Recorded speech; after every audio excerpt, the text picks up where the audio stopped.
میں ابھی بیٹھا ہوا نا ایسے حساب کر رہا تھا کہ اگر 1 کروڑ بندہ جس کے اکاؤنٹ میں 1 لاکھ روپیہ ہے اس کی زکوٰۃ کٹتی ہے 2,500 روپے. 1 کروڑ بندہ جس کے اکاؤنٹ میں 1 لاکھ ہے اس کی زکوٰۃ کٹے گی 2,500 روپے. تو 2.5 ارب تو ایسے ہی چلے گئے. وہ کہاں گئے؟ تو پتہ نہیں کہاں جاتے ہیں.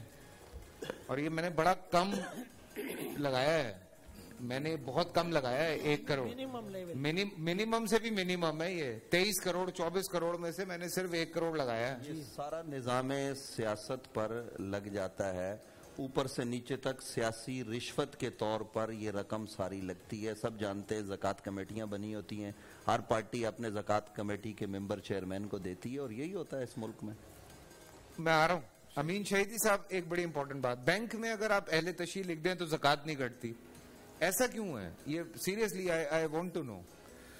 بسم اللہ الرحمن الرحیم. دیکھیے زکوٰۃ کا مسئلہ پاکستان میں کب شروع ہوا؟ جی مائک تھوڑا سا اوپر کر لیں آپ. ضیاء الحق کے دور میں. جی جب اس نے اسلامائزیشن کے حوالے سے کچھ اقدامات کیے اپنے تئیں, تو اس کے بعد اس کو باقی تمام چیزوں میں وہ اہمیت نظر نہیں آئی, پیسوں والے معاملے میں زیادہ اہمیت نظر آئی, تو اس نے زکوٰۃ کا نظام نافذ کرنا شروع کیا, اور زکوٰۃ اور عشر کا.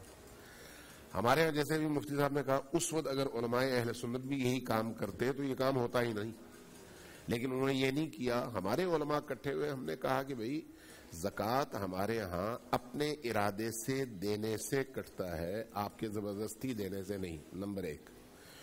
دوسرا, ہمارے ہاں زکوٰۃ کا ایک نصاب ہے, آپ چپ چاپ پیسے کاٹتے ہیں, کوئی نہیں پتا کہ آپ کہاں دیں گے. ہم اس طرح سے نہیں کر سکتے, ہم اس شرعی نصاب کے تحت ہی زکوٰۃ دے سکتے ہیں. 2. تیسری چیز, جب میں زکوٰۃ دوں گا تو اس کے مستحق تک پہنچانا میری ذمہ داری ہے شرعی طور پر. اگر میں نے اس تک نہیں پہنچایا تو میں بری ذمہ نہیں ہوں. تو آپ جب کاٹیں گے تو آپ مجھے نہیں پتا کس ایم این اے کو, کس ایم پی اے کو اور کس کونسلر کو دیں گے, تو میں اس طرح سے بری ذمہ نہیں ہو سکتا. اس لیے ہمارے زکوٰۃ کا جو نظام ہے اس میں خود ذمہ دار ہوں کہ میں نکالوں اور ادا کروں. وہ ذمہ داری آپ کے اس کاٹنے سے ادا نہیں ہوتی, اس لیے میں آپ کو دینے کا پابند نہیں ہوں شرعی طور پر, میں اپنا زکوٰۃ خود دوں گا. یہ تھی اصل بات. اس بنیاد پرسپشن یہ ہے کہ جو اہل تشیع ہیں وہ زکوٰۃ نہیں دیتے, یہ ایک جنرل پرسپشن میں بتا رہا ہوں آپ کو. جنرل پرسپشن, ہاں, جنرل ضیاء الحق کو نہیں دیتے. جنرل پرسپشن جنرل صاحب کی وجہ سے جبکہ ایک اور بات مفتی صاحب کو پتا ہے, باقی دوست بھی جانتے ہیں, ہمارے ہاں پیسہ دینے کا رجحان باقی تمام مکاتب کی نسبت زیادہ ہے. اچھا, پہلی بات. زکوٰۃ آپ 2.5% کہتے ہیں نا, ہمارے ہاں ایک اور نظام بھی ہے اور وہ ہے خمس. میرے پاس اگر فرض کریں 1 لاکھ روپیہ ہے تو زکوٰۃ تو اپنی جگہ, وہ اس کا نصاب الگ ہے, میں اس 1 لاکھ میں سے 20,000 کا مطلب کتنے پرسنٹ ہے؟ 20%. ہاں, 20% نکال کر خمس کے طور پر دینے کا پابند ہوں. اب آپ اندازہ لگائیں زکوٰۃ کہاں اور خمس کہاں. یعنی ہمارے ہاں دینے کا جو رجحان ہے وہ باقیوں کی نسبت بہت زیادہ ہے اس حوالے سے. اچھا, میں یہ خمس کے حوالے سے تھوڑی سی ڈیٹیل جاننا چاہوں گا, لیکن چھوٹا سا بریک ہے, بریک سے واپس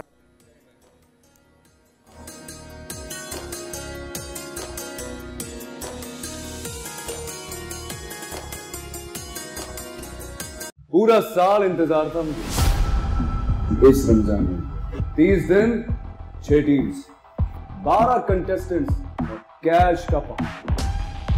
اب گیم وہ ہوگا جسے آپ کا نہیں ہے, جس نے جو کرنا تھا کر لیا. لاکھوں عوام کو دینے کا ذمہ ہم نے حصہ.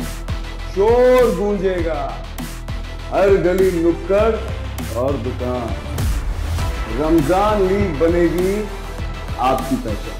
نعرہ لگے گا تو پارا چڑھے گا. گیم شو ایسے چلے گا. رمضان لیگ روزانہ شام 7 بجے صرف بول انٹرٹینمنٹ پر. بول انٹرٹینمنٹ کے شوز دیکھنے کے لیے ہمارے چینل کو سبسکرائب کریں اور بیل آئیکن پر کلک کرنا نہ بھولیں.